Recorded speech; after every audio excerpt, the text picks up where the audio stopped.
घरातला एकही मराठा यावेळेस घरात राहणार नाही. एक पण माय माऊल्यासह सगळे मुंबईला 2 दिवसासाठी वाटा लावायला येणार आहेत. टोटल एक पण राहणार नाही. त्यांच्या लेकराचं आयुष्याचं कल्याण होतं आहे. त्यांच्या लेकराबाळासाठी मी झटतो आहे. तर मग 2 दिवस त्यांनी काम बुडलेलं काय वाटलं होणार नाही. म्हणजे नोकरदार वर्ग असेल, आमचा व्यावसायिक वर्ग असेल, आमचे शेतकरी मराठी असतील, गरीब मराठी असतील, डबेवाले असतील, माथाडी कामगार असतील, छोटे छोटे व्यवसाय करणारे रिक्षा टेम्पोवाले असतील, जीपवाले असतील, एस टी ड्रायव्हर असतील, कंडक्टर असतील, टेम्पोचे ड्रायव्हर असतील, परत त्या ट्रकचे असतील, सगळं बंद ठेवणार आहेत. दुकानंसुद्धा गावगावचे सगळे व्यवसाय बंद ठेवून 2 दिवस लोक सगळे वाटा लावायला येणार आहेत. 29 ऑगस्टला मी मुंबईत 10 वाजता बसलो ते मराठी मला आशीर्वाद देऊन येणार आहेत. सगळेचे सगळे मुंबईत येणार आहेत आणि मराठ्यांनाही आव्हान आहे.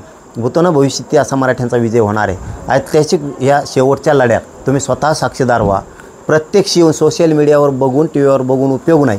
प्रत्यक्ष आपली शक्ती काय ती दाखवायची. कारण हे अथांग समुद्र हे सागर मराठ्यांचा, मराठीच पहिल्यांदा मराठ्याला बघणार आहेत. या पृथ्वी तलावरती